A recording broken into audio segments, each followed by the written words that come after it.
So today we're going to be making this ultimate no knead cheese bread. Try saying that fast. No knead cheese bread. No knead cheese bread. I keep getting tongue twisted.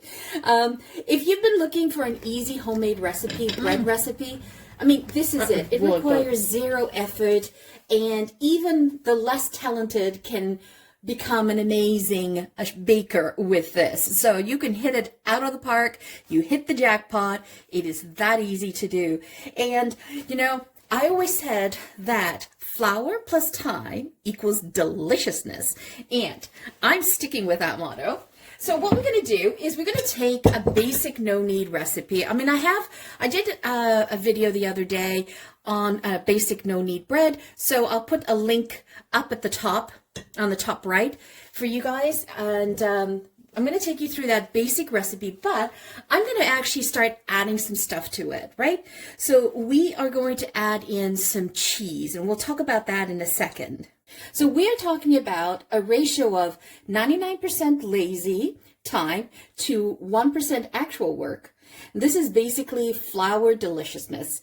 And for people who find boiling an egg way too difficult or too high maintenance, this is even easier than that. So you don't need a stand mixer, you just need a bowl and something to stir it. That's it. That's really what you need. And in just 5 minutes of prep, we can have this bread ready to go. So some basic recipes here. And it is the yeast that is doing all the heavy lifting for us, right? So we are going to put this together and we're going to let it go rise for about 3+ hours, at minimum 3 hours, and then you can let that go as long as you want. And also what we're going to do is we're going to end up with this crusty, cheesy, artisan style loaf that looks like it came from a French bakery. So stick with me, and then what you could do is you could present the bread, come out of the kitchen with flour all over your face going, oh, I slaved all day. All right. Okay, fantasy's going, right? Okay, so what we're going to do is we're going to need some flour. Now, I am in Canada, so in Canada, our flour is much stronger than the flour in the US. So in Canada, our bread flour runs 13 to 14% protein in it, and you want to have a high protein in your flour when making bread, because that's what gives it that beautiful chewiness to the bread. It gives you those little bubbles that you get, so you get a really good crumb and you get that nice little, you know, bounciness to the bread. Now you could use all-purpose flour here if you're in Canada, because in Canada, all-purpose flour is pretty close to our bread flour. It's about 12.5 to 13% of gluten, whereas the bread flour here is 13.5 to about 14.5. Now, in the States, your all-purpose flour runs lower. It runs between, I think, 8 to 10% or close to 11% for the all-purpose flour, and then your bread flour also runs a little lower. It runs like, I think, up to 12%. I'll put up a slide on there so you can see the breakdown on it. So, you know what? In a pinch, you don't have bread flour, use all-purpose flour. It doesn't matter. This bread is forgiving. You just might not have as chewy of a loaf as you would have if you had bread, regular bread. But who's gonna see that? All right. So you're gonna need 3 cups of flour. Now, I measure my flour with that, spoon it off, and then I like to aerate my flour. It's just a habit that I got in, and you don't have to. You can omit this step. If you're really counting that 5 minutes that I was talking about, you can totally omit this. But I like to do this. It just helps it get nice and aerated, and I'm good. Okay, all right, so that's the three cups of flour that we need. So put that aside. So we're going to need 1 teaspoon of sea salt. You're going to need this instant yeast that I was telling you about. And in this recipe, I'm changing it up. I'm actually using 1 teaspoon of the instant yeast. In the other one that I did the other day, I did a 1/4 teaspoon. So I've been playing around with the different yeast levels, and I'm just seeing how it comes out. Because we're going to be putting some cheese in there, I wanted to up the yeast on that. And what else do we need? Oh, and I've got some sugar, a pinch of sugar that we're going to put in. And then we need 1.5 cups of lukewarm water. I should be able to stick my finger in there. It's warm enough that I can withstand it. So you don't want it to be anything greater than 130 degrees Fahrenheit, but I always tend to be lower. I tend to be around the 108, 110. Okay, so what we're going to do is we're just going to mix in the yeast, and I'm going to put in a half a teaspoon of sugar. And I'm just going to let that hang out. Just going to let that hang out. And what I'm looking for is a little bit of a bloom, a little bit of a coming up. A little bit of bubbles coming up. So let's put that aside. So now let's talk about the cheese. So before we start putting this together, it is important that when you're adding cheese to a no knead bread, let me get that right. Okay, so adding cheese to a no knead bread is a total game changer, but the timing is everything in here. If you want to have these beautiful pockets of melty goodness in the bread instead of like sticky, oily mess, then what we're going to have to do is we're going to have to add in the cheese into the mixing stage, okay? And this is right before we do the long fermentation, which is the 3-hour fermentation. Now, let's talk about the cheese that you're going to use, okay?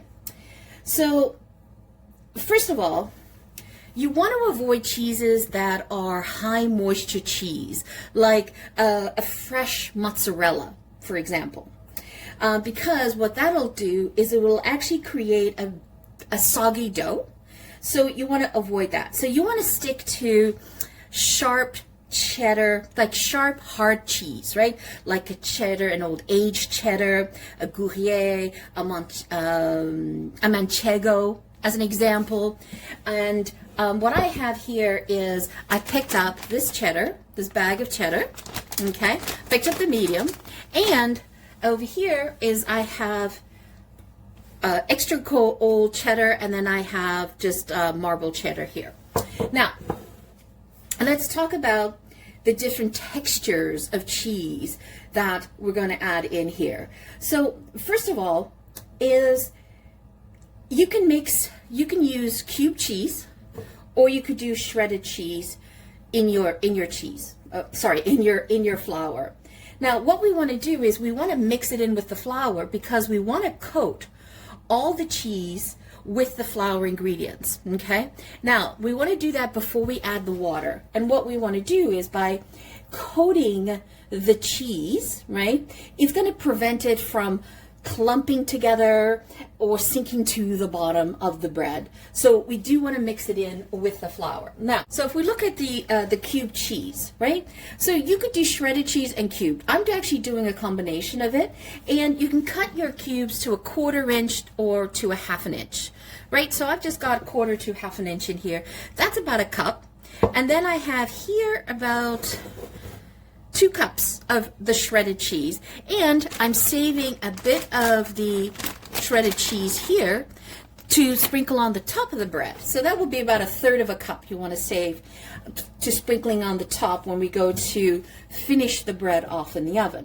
Now, one of the things they say, the bakers say, is that sometimes shredded cheese will disappear into the dough, while cubes will create those really distinctive little round little square pockets in the cheese, that marbling effect that you see.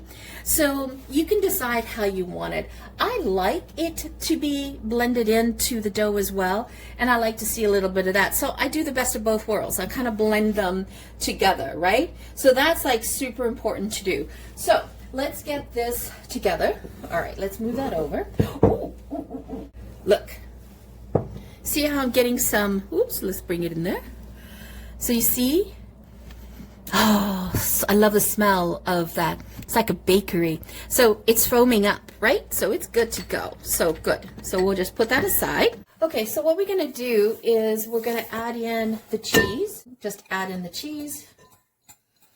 And we want to coat it, and we want to put a teaspoon of salt. And we'll throw in the cube cheese. Just incorporate it so that all the cheese that we have here are coated in flour. That's the trick. Perfect. Okay, so now we're going to add in the yeast so you can see it's nice and bloomed. So let's add that in. And then you just simply fold it over. So what you're doing is you're folding it over and you're creating a shaggy dough. Just keep folding. There's nothing like smelling fresh yeast with mixed in with flour.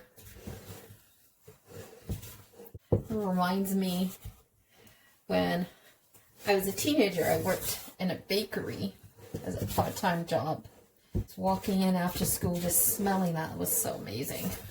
So it's going to kind of look like this, but don't worry about it. And also, we just want to make sure we incorporate, like at the bottom, if you still see flour, scoop that and try to mix that in. We want to kind of see this section here? I want to incorporate that still into the dough. So I'm sort of pressing as I am stirring this. Okay, so we're ready. We're just going to now cover it with saran wrap with a plastic film, and we'll just put it in a hot spot in your kitchen, cover it, and leave it there for 3 hours. So this is very forgiving. If you're not ready to bake it off, you know, in 3 hours, doesn't matter. Just, you know, it can hang out there for 3, 4, 18 hours. It doesn't really matter. So what you want to do is just want to cover this. And the idea is just get a nice tight seal. Stretch it. Perfect. And then I'm just going to find a nice little hot spot in the kitchen. Leave that there for 3 hours and just cover it up. Okay? Okay, so that's been 3 hours. So you can see it's risen. And I'm going to take that off. And what you're looking for, smells so nice. You see that little bit of a jiggle? That's what you're looking for, okay? And so you want to put some flour. Just sprinkle some flour on your board. It's going to be a bit sticky, and then a little bit on the top of the dough.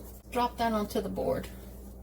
Remember, we don't want to work too much of the dough. That's awesome. Look at all the cheese. Doesn't that look amazing? So just bring it in. So just take this, bring that in, bring that in. Just punching it in. Stick that into the dough.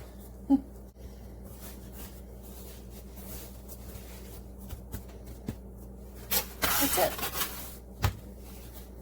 I have the oven preheating at 350. I put my cast iron pot inside there to preheat. But in the meantime, I just got a clean bowl, some parchment paper, and I'm just going to transfer the bread from the parchment paper into my Dutch oven when it's done. So just lift that up, pop that in. And then I'm just going to cover it for about, 10 or 15 minutes. You could do a half an hour, it doesn't really matter. Fries again. That's how easy it is. So that's been 30 minutes. Just be very careful with these cast irons. Look at that. Doesn't that look awesome? Woohoo! I'm going to leave that for about 5 minutes and come back and check it. Oh, woo. Oh, that looks so good. We need to rack it, cool it down before we do anything with this. Woo. Look at all that cheese. That sounds lovely. Beautiful artisan cheese bread, and look how cheesy it is all over. I love these gnarly bits. Absolutely. Woohoo! So just let this cool down before we actually cut into it. Definitely with cheese bread, you need it to cool down before cutting in. It's quite heavy.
It's really good.